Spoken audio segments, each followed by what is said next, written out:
Welcome back. This is chapter 3 of Phineas Gage. This chapter begins on page 43 and is titled Following Phineas Gage.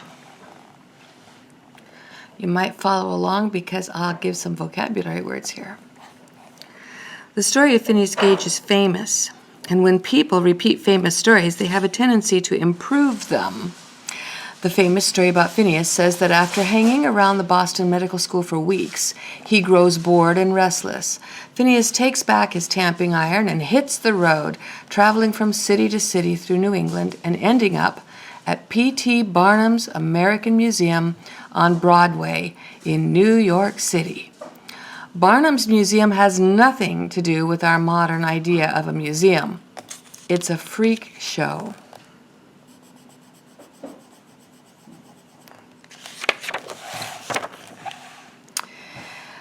In Barnum's time, people will pay to see living giants, bearded ladies, and calves born with two heads.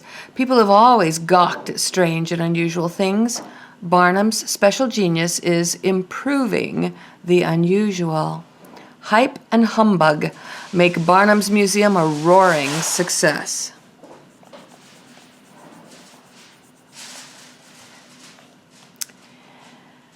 He pulls in the crowds with half-fakes like the woolly horse, a strange long-haired horse that Barnum declares is a newly discovered species, being part deer, buffalo, elephant, camel, and sheep. Well, at least the woolly horse is a real horse. Barnum's mermaid is a total fake, a counterfeit fossil pasted together from bones, withered skins, and who knows what else. Barnum shows his mermaid alongside real exotic animals like orangutans and grizzly bears.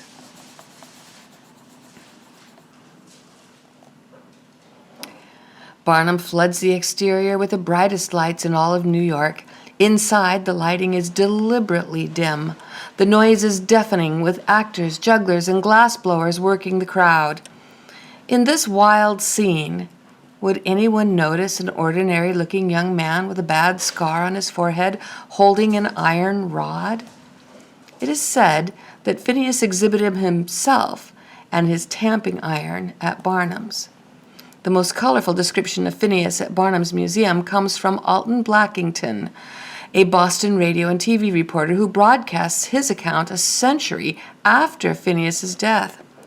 Blackington says that Barnum's museum billed Phineas as the only living man with a hole in his head.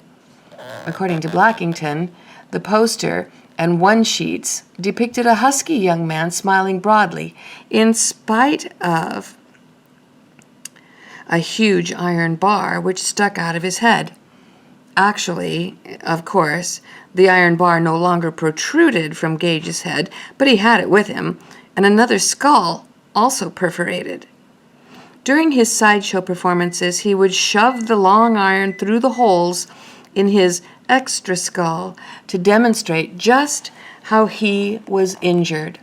All the details were to be found in a pamphlet he sold, and by paying 10 cents extra, skeptics could part Gage's hair and see his brain, what there was left of it, pulsating beneath the new, thin covering. Blackington spins a great yarn. Unfortunately, we don't know the details. We don't know if the details are true. And I like this word, yarn.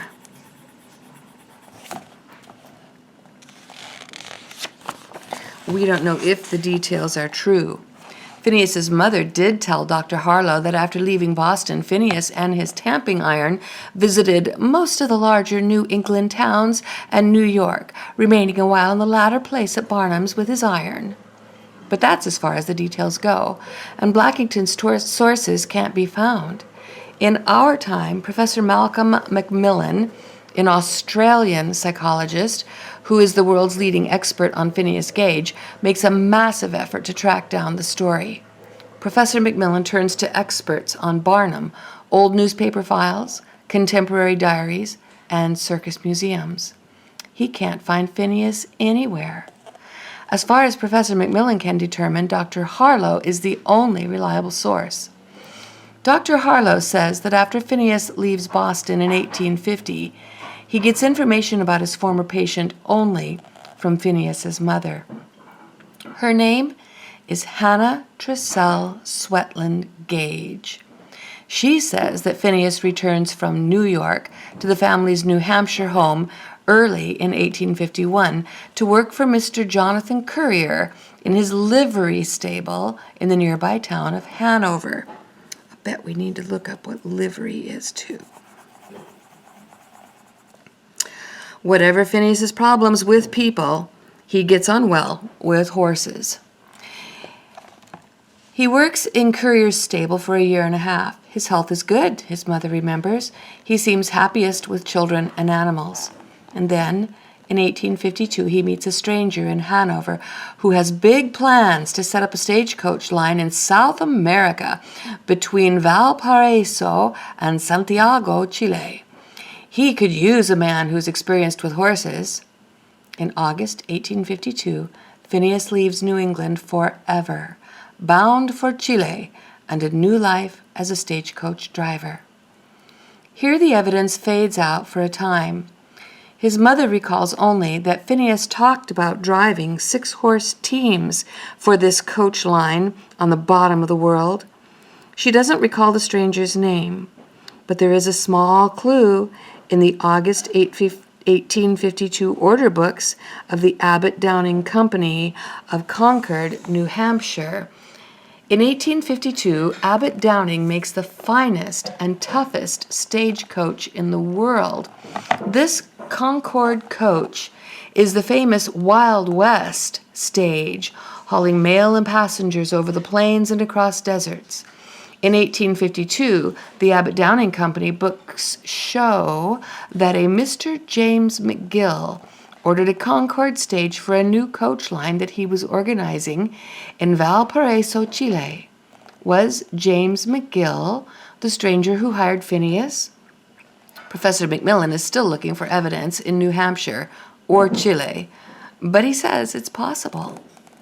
A Concord stagecoach is a monster of huge wooden wheels with 6 horses, 9 passengers, an armed guard, mail and freight. A fully loaded Concord stage is over 6 tons in motion. The driver controls it all with reins, a whip, and a feeble wooden foot brake. It's not an easy job. The driver's fists are filled with reins, 3 pair in the left hand for the near side horses, 3 in the right for the off side. The whip is largely for making showy, whip-cracking arrivals in town. Mostly he drives with his hands and voice, using the matched pairs of horses to wheel, to slow down, or to pull clear. Until Professor Macmillan turns up solid proof, we can't say for sure if Phineas drives a Concord stagecoach in Chile, but the driver's job would be much the same on any 6-horse coach, hard, tiring, and sometimes exciting. According to his mother, Phineas drives for nearly 7 years on a regular schedule over the primitive roads between Valparaiso and Santiago. There is so much we'd like to know, but probably never will, about Phineas's time in Chile. Can he learn Spanish? Is he a loner? Does he stay with the same stage line or jump from job to job? Does he tell anyone in Chile his tragic story? If we can't know any of this, we can catch a glimpse of Phineas in the driver's seat, his fists full of reins, his face full of dust, his hat pulled down over his eyes against the Chilean sun. Phineas is intent on his team, on the slope of the road, and on the big rocking coach. His decisions are quick and instinctive, based on long habit. He knows his horses. He knows his reins.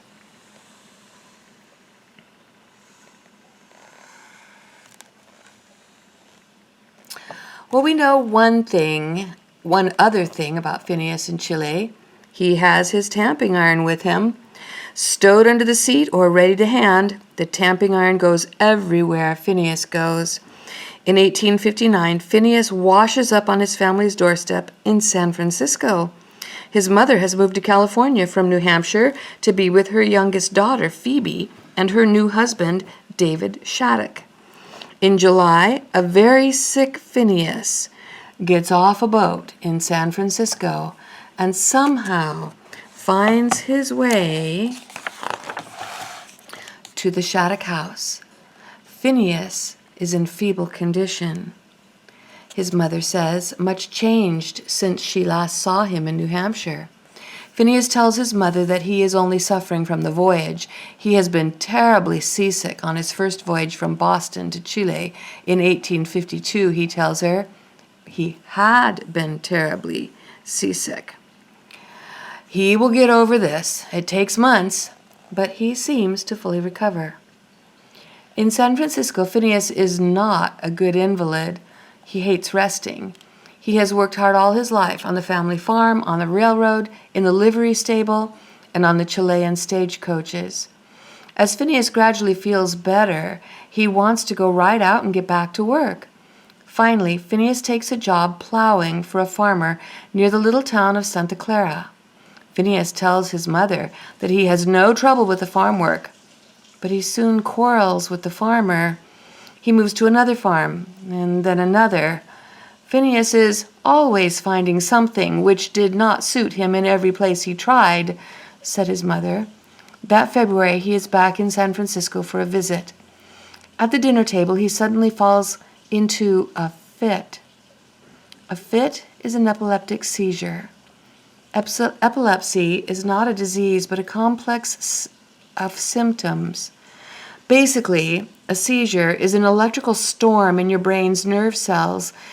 It can begin in one area of the brain and spread to other regions, sometimes sending your muscles into involuntary convulsions. Seizures are relatively common. About 1 person in 200 will experience a seizure, mild or severe, at some time in life. But an epileptic seizure is only a symptom. The cause can be anything from a tumor to an inherited genetic disposition to an inherited genetic disposition to seizures, to a blow to the head. In our time, we control most epileptic symptoms with powerful drugs called anticonvulsants, because uncontrolled seizures can cause their own brain damage. In 1860, severe epileptic seizures are not controllable. All the doctors in San Francisco can offer Phineas are theories, useless drugs, and nursing instructions. After the first seizure at his sister's dinner table, he recovers almost immediately with no memory of the fit or any ill effect. Within hours, he has 2 more seizures. In the morning, he wakes up feeling like his old self and insists that he has to get back to work. Back in Santa Clara, he switches farm jobs again. In May, he comes into San Francisco to visit his mother. He seems fine. 2 days later, at 5 o'clock in the morning, Phineas has a severe seizure. And then he has another and another. The intervals between seizures grow shorter and shorter. The family physician comes and bleeds him. By 1860, the practice of bleeding a patient is the last gasp of a treatment that goes back to the bodily humors theory of the ancient Greeks. The doctor who treats Phineas decides he has too much blood and draws off the extra. It's outmoded treatment, even for 1860. Back in Vermont in 1848, Dr. Harlow bled Phineas at the height of his fever. Without understanding why, Dr. Harlow may have helped Phineas at that moment of crisis. Drawing blood reduces blood pressure slightly, which may have taken some of the pressure off his swollen brain, but bleeding does nothing for epileptic seizures. Phineas's seizures are probably caused by slow changes in brain tissue damaged in the original accident. Why the damage worsens as Phineas grows older is unknown. Possibly Phineas strikes his head again. Perhaps the constant jarring in the driver's seat of a lumbering stagecoach causes a concussion on the site of the old damage. Perhaps Phineas has a low-grade bacterial infection, or perhaps a brain tumor. No one can say why, but now Phineas's seizures grow more violent and more frequent. One after another, the seizures leave him weaker and weaker. They finally kill him on May 21, 1860, at his sister's house in San Francisco. The immediate cause of death is probably hypothermia. His body can't control its internal temperature. In our time, we read about hypothermia killing mountain climbers or sailors who fall into cold water. An epileptic seizure creates the same effect as shivering in icy water. In cold water, you shiver, your muscles spasm to heat up your body. While shivering violently in cold water, you don't realize you're also sweating as your muscles throw off heat. Eventually, the muscles expel heat faster than it can be replaced. Your blood temperature starts to fall. Your internal organs, especially the brain and heart, need a constant core temperature to function. As the brain detects a fall in blood temperature, it automatically protects itself by shutting down the blood supply to the hands and feet. You lose feeling. If you keep losing heat, the brain shuts down blood circulation over a larger and larger area of your skin. Phineas's muscle seizures are causing the same effect. His brain shuts down circulation to his feet and hands, then his skin, and then organ by organ, until his brain must choose between blood for itself and blood for the heart. His heart stops. This is how Phineas dies, 20 days short of his 37th birthday. He's buried at Laurel Hill Cemetery in San Francisco. Phineas is a stranger in the city, and few outside his family circle know anything about his curious past. No California newspaper notes his death or burial. Family news travels slowly across the continent. Back east, the country is drifting toward civil war, and when it breaks out the following April, doctors soon have more pressing concerns than Phineas Gage. Half the world away from San Francisco in 1862, French surgeon Paul Broca in Paris announces a discovery that finally turns brain theory into brain science. Dr. Broca shows how damage to one very small spot in the brain causes one very specific kind of damage. Broca is still unable to study a living brain, but he has been performing autopsies on the brains of stroke victims. A stroke is an interruption of the blood supply to the brain that causes localized damage and often leaves stroke patients without the ability to speak. Broca notices that in the brains of stroke patients who'd lost the power to speak, there is visible damage in a small area on the outside of the left frontal lobe. The spot becomes famous as Broca's area. To find it, put your hand on the top of your left ear, directly above your ear hole. Move your fingers about 2 inches forward. Underneath the skull is your Broca's area. If it's damaged, you will lose the ability to speak. In medical language, you will have aphasia. Soon after Broca's announcement, a German named Karl Wernicke identifies a second area on the left temporal lobe that separately controls the ability to understand speech. The loss of the ability to understand what is said to you is called receptive aphasia. Who would have imagined that these two skills would be controlled from two different places in the brain? Broca's and Wernicke's areas are the first anatomical proof of localization. Other brain researchers soon learned to use low-voltage electricity to stimulate specific points on the brain. Bit by bit, the map of the brain grows more detailed and more localized. The new scientific map of the brain has no relation to our old friend, the phrenological head. Phrenology falls into disgrace, even though the phrenologists were right about localization. And we're going to stop right there because it has been 20 minutes. I'll read the rest in a subsequent video. Thank you very much.